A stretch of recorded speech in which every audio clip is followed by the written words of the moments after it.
Hello everyone, I am Vaishali. कैसे हो आप सब? आज की इस वीडियो में हम लोग डिटेल में डिस्कस करेंगे जो भी स्टूडेंट्स CSIR नेट कैटेगरी के लिए प्रिपरेशन कर रहे हैं या फिर गेट के लिए प्रिपरेशन कर रहे हैं, गेट 2026 एग्ज़ाम के लिए, CSIR नेट जून या दिसंबर 25 एग्ज़ाम के लिए, तो वो बच्चे अपने पार्ट ए के लिए कैसे काम कर सकते हैं और दोनों का पार्ट ए, चाहे वो गेशन में हो चाहे वो CSIR नेट कैटेगरी का पार्ट ए हो, उसकी प्रिपरेशन किस तरीके से कर सकते हैं। मैम ये आप क्यों बता रही है, क्वेश्चन आप लोगों के दिमाग में आ रहा होगा।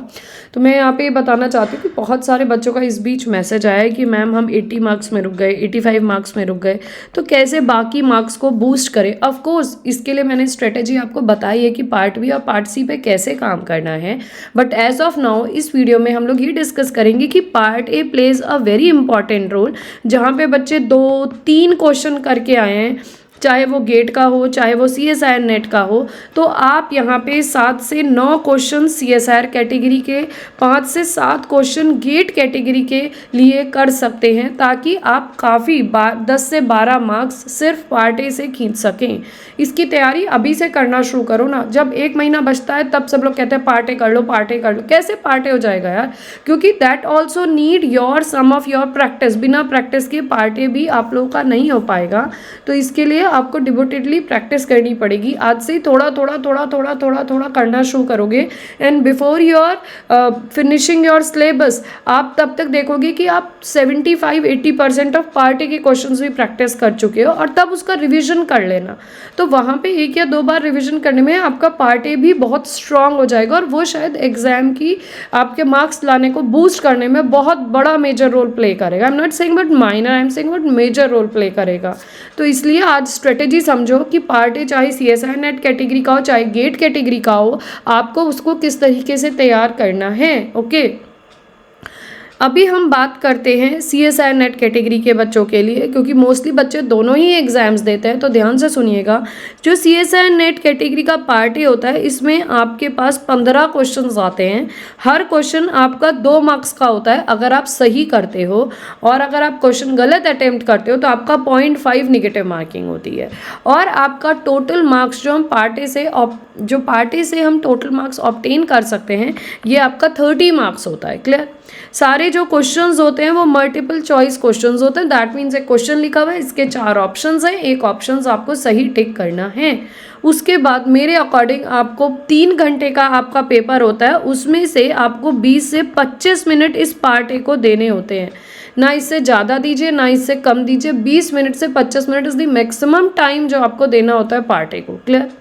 मूविंग टू दी नेक्स्ट, अगर आप गेट की प्रिपरेशन कर रहे हो तो गेट में हमारे पास पार्ट ए आपका एप्टीट्यूड टाइप के क्वेश्चंस को कंटेन करता है।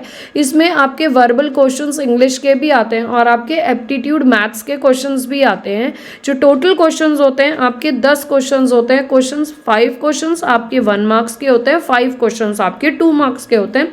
इस हिसाब से जो टोटल आपको मार्किंग मिलती है पार्ट ए में वो 15 मार्क्स की होती है। ठीक है?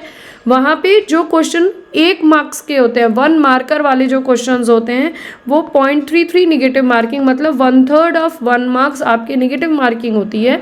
जो 2 मार्क्स के क्वेश्चंस होते हैं वो 2/3 of the 2 marks, that means 0.66 negative marking होती है अगर आप क्वेश्चंस को गलत अटेम्प्ट करते हो। क्वेश्चंस आपके मल्टीपल चॉइस क्वेश्चंस टाइप के ही होते हैं। क्लियर हो गया? Part A of CSIR NET and part A of GATE. Now moving to the next, जब हम पार्ट ए की बात करते हैं तो पार्ट ए दोनों टॉपिक्स के एप्टीट्यूड टाइप के क्वेश्चंस को लाता है। एप्टीट्यूड टाइप के क्वेश्चंस मतलब वो क्वेश्चंस जिसमें आपकी थ्योरी भी आती है, आपके इंग्लिश के क्वेश्चंस भी आ जाते हैं, इंग्लिश टाइप के वर्बल क्वेश्चंस भी आ जाते हैं, सेट थ्योरी के क्वेश्चंस आ जाते हैं, लॉजिकल रीजनिंग के क्वेश्चंस आ जाते हैं, डेटा इंटरप्रिटेशन के क्वेश्चंस आ जाते हैं। तो यहाँ पे मैंने बहुत थॉरोली सारे टॉपिक्स को लिखा हुआ है, ताकि आप किसी भी बुक को उठा के, प्रीवियस ईयर के क्वेश्चंस को उठा के इस तरीके के पहले तो क्वेश्चंस को समझे, फिर इनकी या तो वीडियोस के माध्यम से इन क्वेश्चंस की प्रैक्टिस करना शुरू कर दे। ठीक है? सो पार्ट ए का जो पोर्शन होता है उसमें कौन कौन से टॉपिक्स आपके कवर्ड होते हैं, अगर आप देखोगे तो उसमें रीजनिंग टाइप के क्वेश्चंस आते हैं, क्वांटिटेटिव एप्टीट्यूड के क्वेश्चंस आते हैं, डेटा इंटरप्रिटेशन के क्वेश्चंस आते हैं। ठीक है, गेट का अगर हम ऐड करें तो इन्हीं के साथ गेट में आपके इंग्लिश ग्रामर के भी क्वेश्चंस आते हैं, जिसमें आपको वोकेबलरी, वर्ब्स, नाउन्स और इस तरीके से साइलोगिज्म, इस तरीके से क्वेश्चंस वो लोग पूछ लेते हैं। तो फिर हम यहाँ पे देख लेते हैं कि किस तरीके के क्वेश्चंस आपके रीजनिंग में से, किस तरीके के क्वेश्चंस आपके रीजनिंग में कंटेन होते हैं। अगर मैं रीजनिंग में बात करूं तो एनालिटिक रीजनिंग के क्वेश्चंस आते हैं, साइलोगिज्म के क्वेश्चंस आते हैं। तो एक एक क्वेश्चन हर एक में आ सकता है, या कोई टॉपिक छूट जाता है किसी बार, नेक्स्ट टाइम उसमें से क्वेश्चंस आते हैं। तो जो भी पिछले 4-5 साल में क्वेश्चंस कवर हुए टॉपिक्स के, वो सारे टॉपिक्स मैंने यहाँ पे लिखे हुए हैं। जैसे एनालिटिक रीजनिंग हो गया, साइलोगिज्म हो गया, डायरेक्शन के क्वेश्चंस हो गए, कोडिंग डीकोडिंग के क्वेश्चंस हो गए, सिंबल्स एंड नोटेशंस के क्वेश्चंस हैं, ब्लड रिलेशंस के क्वेश्चंस हैं, अरेंजमेंट के क्वेश्चंस हैं, डेटा सफिशिएंसी के क्वेश्चंस हैं, नॉन वर्बल रीजनिंग के क्वेश्चंस हैं। इस तरीके के सारे क्वेश्चंस आपके रीजनिंग के पार्ट के अंदर, रीजनिंग की कैटेगरी के अंदर आते हैं।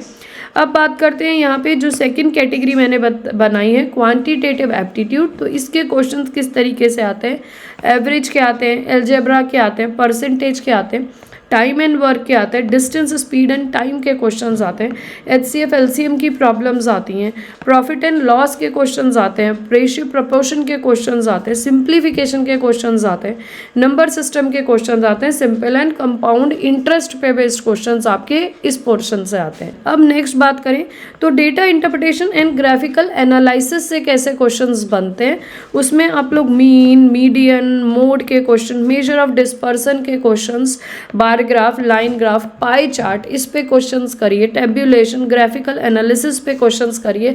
और ये वाले जो पोर्शंस है ना, मोस्टली आपकी 8th से लेके 8th भी नहीं, पता है ये बार चार्ट, लाइन ग्राफ सबके सब 6th क्लास से शुरू हो जाते हैं क्वेश्चन।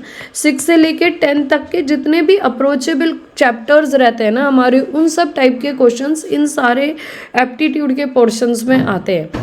थोड़ा सा लैंग्वेज ज़्यादा ट्विस्टेड रहती है क्योंकि कॉम्पिटिटिव एग्जाम बेस्ड क्वेश्चंस रहते हैं, लेकिन कॉन्सेप्ट सारे वहीं से उठ के आते हैं। तो अगर आपने वो वाली मैथ्स आपने अच्छे से कर रखी है तो आप ये चीज़ें बहुत अच्छे से कर सकते हो। बट अगर वहाँ पे हमने प्रैक्टिस नहीं करी या हम भूल गए, ऑफकोर्स भूल गए, तो व्हाट वी डू इज़ कि अभी से एक एक चैप्टर के 4 से 5 क्वेश्चन कर लो और फिर प्रीवियस ईयर लगाने शुरू कर लो, तो आपकी बहुत अच्छी प्रैक्टिस हो जाएगी। Now moving to the next strategy कि हम अगर CSIR नेट कैटेगरी में पार्ट ए की प्रिपरेशन करें तो कैसे करें और गेट की करें तो कैसे करें। देखो, पार्ट ए में 15 क्वेश्चंस आते हैं, हर क्वेश्चन 2 मार्क्स का है, तो टोटल मार्क्स हम 30 यहाँ से गेन कर सकते हैं। अब हमें कैसे करना है, हमें तो 20 मिनट ही देने, 20 मिनट में आप चाहें तो 6 क्वेश्चंस कर सकते हैं, बिल्कुल सही।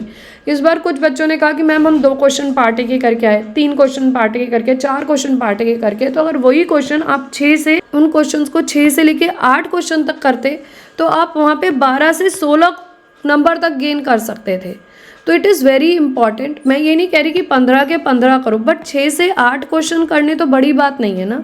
तो उसके लिए अभी से हर दिन 40-40 मिनट प्रैक्टिस करो, कम से कम 3-4 महीना, तब आप लोग बहुत अच्छे क्वेश्चंस उस समय कर पाओगे और उस प्रैक्टिस की आपको नीड नहीं होगी। ठीक है, तो अगर 6 क्वेश्चन करते हो तो 12 मार्क्स बनेंगे, 8 क्वेश्चन करते हो तो 16 मार्क्स करेंगे। तो हर दिन 40 मिनट्स इन क्वेश्चंस की प्रैक्टिस करनी है।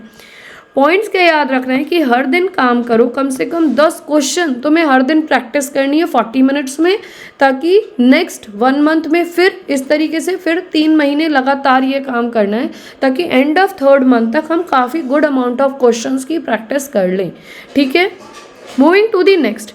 अगर हम बात करें गेट कैटेगरी के लिए, तो गेट में हमारे पास 10 क्वेश्चंस होते हैं, हमें पता है। तो हम उसमें से 10 में से कम 5 से 7 क्वेश्चंस तो करके ही आए ना। तो अगर मैं 5 क्वेश्चन कर रही हूँ, for an example 2 question 1 mark के सही हुए मेरे और 3 क्वेश्चन 2 मार्क के सही हुए, तो मैं 8 मार्क्स वहाँ से गेन कर सकती हूँ। कितना बड़ा अमाउंट है।